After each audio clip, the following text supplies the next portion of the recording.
Toujours debout malgré les terribles événements qui se sont abattus sur Ambre et ses 3 enfants. Les jumeaux sont de bons élèves, des enfants obéissants et bienveillants. Ils sont avec leur nouvelle voisine Lucille, pour qui Marin a un petit coup de cœur. Quant à la petite dernière, Cristal, elle grandit si vite que c'en est déroutant. Ambre a plutôt bien géré les premières années suivant la mort de son mari. Mais depuis peu, elle ressent l'envie de vivre pour elle, de faire des rencontres sans rien vouloir de sérieux, mais de s'amuser et de profiter. Elle n'oublie pas pour autant ses enfants. Cependant, comme elle leur fait confiance, elle les laisse plus souvent livrés à eux-mêmes quand elle part en rencard. Son mode de vie n'affectait pas vraiment sa famille, jusqu'au jour où Océane découvrit sa mère dans les bras d'un autre homme que son père. Ce fut un choc indescriptible. Alexandre, qui lui manquait tant et n'était plus présent depuis seulement 3 ans, se faisait remplacer par un inconnu sous ses yeux. Océane rentra dans une colère si violente qu'elle décida de ne plus adresser la parole à sa mère. Elle ne pouvait pas accepter qu'Ambre voie quelqu'un d'autre que son père, même s'il n'était plus de ce monde.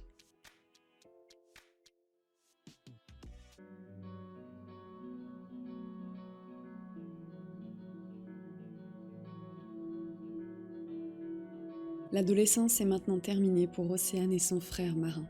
Après avoir fini le lycée, Ambre, leur mère dévouée, a décidé d'aider chacun de ses enfants à réaliser son rêve.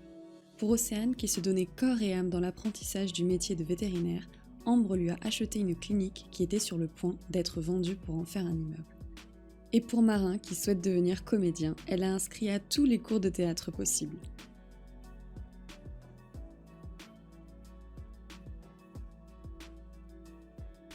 Mais pour Cristal, la petite dernière qui venait juste de rentrer au lycée, voir sa mère dépenser autant d'argent pour ses frères et sœurs la rendait jalouse, rendant la cohabitation invivable.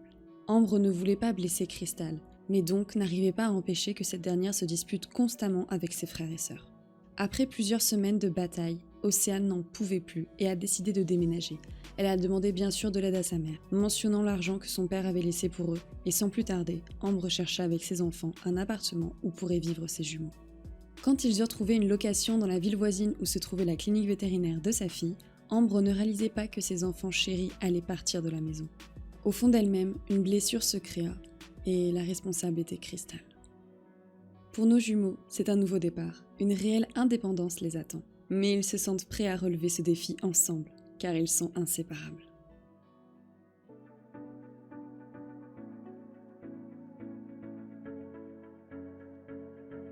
Lorenzo est né, l'enfant non désiré d'Océane et de Christophe, son voisin. Enfin, plutôt son ex-voisin. Tout est allé vite. Récapitulons. Océane et son jumeau Marin ont quitté la maison familiale pour s'installer en colocation dans un appartement à Henford-on-Bagley. La gestion de la clinique vétérinaire prenait toute l'énergie d'Océane et elle trouvait du réconfort en partant en rencard avec différentes personnes. Jusqu'au moment où un week-end entre amis dans une villa au bord de mer s'est organisé et qu'elle a manqué de chance. Après avoir eu des rapports avec Lachlan, son ami d'enfance, et Christophe, son voisin, elle a appris qu'elle était enceinte. Un coup de massue. Marin s'est tout de suite porté volontaire pour la soutenir et élever avec elle son enfant, car il sentait sa sœur terrorisée. À peine 20 ans, elle allait être maman célibataire. Car oui, Océane ne veut pas être en couple. Cependant, elle espérait que le père de son enfant participerait. Une chose que Christophe a totalement refusée en apprenant que pendant ce fameux week-end, elle n'avait pas couché qu'avec lui. L'insultant de tous les noms, il ne tarda pas à déménager et à couper contact avec la famille Bloom. Océane se retrouve aujourd'hui seule avec son frère pour élever un bébé qu'elle ne voulait pas. Mais par chance, quand elle regarde son fils dans les yeux, elle se sent apaisée et ses angoisses s'estompent.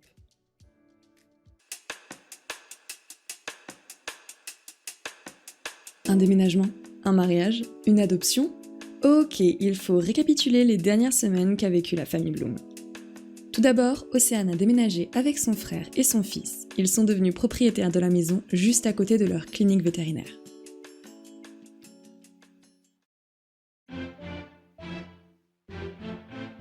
Ensuite, Lucas a fait sa demande à Marin. Et il a dit oui.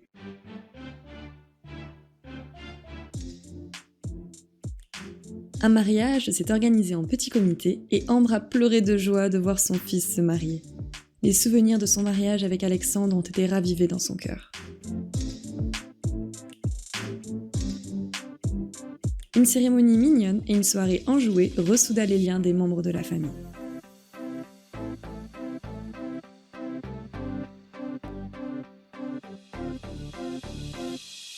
Puis Marin proposa à son mari de venir habiter avec lui et sa sœur. Lucas était un peu réticent mais accepta et une nouvelle personne rejoint le foyer des Bloom. Lorenzo grandissait à vue d'œil, ce qui donna l'idée à Océane d'adopter un chiot pour que son fils ne soit jamais seul. Une idée qui ne plaisait pas vraiment à leur chat Pitaya, mais plus on est de fous, plus on rit. Sujets lourds tels que le kidnapping d'enfants et le décès.